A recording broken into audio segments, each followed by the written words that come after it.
Packet காட்டு. Collar collar காட்டு.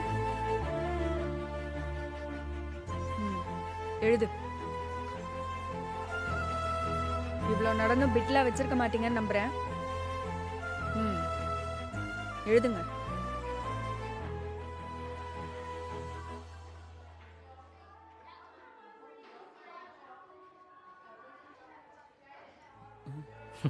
தெரியும் நீ எப்படி இதான் எழுதுன்னு தெரியும். எழுது எழுது. எப்படி நீ எக்ஸாம் பாஸ் பண்ண போறதில்ல தெரிஞ்சிருச்சு. எழுது எழுது. கன்ஃபார்ம் டீஸியா ரெடியா இருந்துக்கோ.